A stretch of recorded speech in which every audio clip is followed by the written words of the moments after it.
Today is the 4th day ng medical and outreach program ng ating mahal na Governor Teng Mangudadato. At we are very lucky na tayo po dito sa Bayan ng Parang ang inuna na mabigyan ng free medical services dito sa Maguindanao del Norte. Ngayon po yung ika-4 na araw. Opo.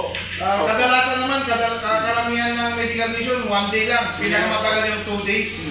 Kami po sa Team Falcon ni Governor Teng is 1 week po yung medical mission dito sa Bayan ng Parang. From Parang, lilipat po kami ng Municipality of Buldon, Barira at Matanog. Tuloy-tuloy po yan yung public medical services ng ating mga Sacramento, the biggest barangay, 25 barangays dito sa Bayan ng Parang.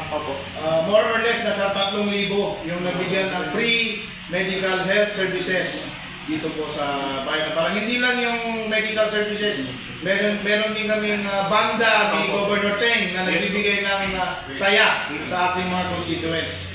So may free chinelas din, may feeding program. Ang dami talagang programa ang ating incoming governor. Mga kasama natin yung dito sa local, yung Office of the Vice Mayor, headed by me, and then yung ating incoming Vice Mayor, si Attorney Barok Tumawis Mangutara, at yung kasamahan ko sa council. And then sa province naman, andyan yung ating board members from the 1st district. Tayo yung 1st district. Nahati na kasi ito 2 districts yung Maguindanao del Norte.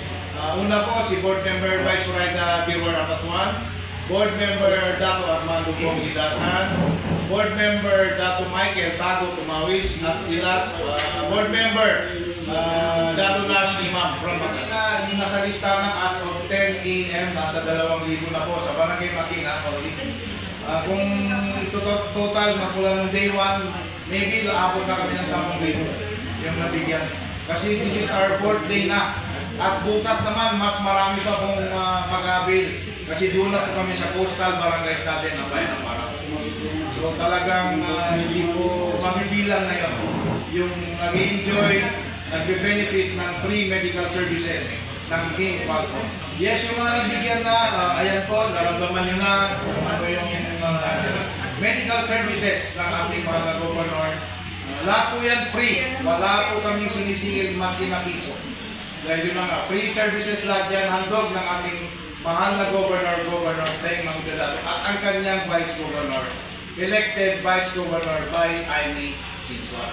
And then, para naman po sa hindi pa nakabail, alam naman natin, magmula nung day 1, masyado na kaming pinipersonal dito sa Bayan ng Parang. Karamihan po ng transport sectors natin, pinipigilan na magbiyahe, mamasada, o pumunta man lang doon sa venue ng ating mga medical mission ni Governor Teng. Hindi ko lang alam kung bakit nila pinipigilan, siguro nainggit sila. Sana naman, ano kanya-kanyang programa ito.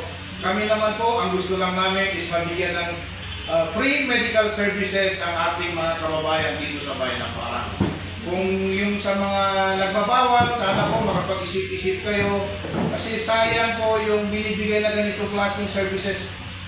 Free, libre sa Tagalog. Sana po maintindihan nyo.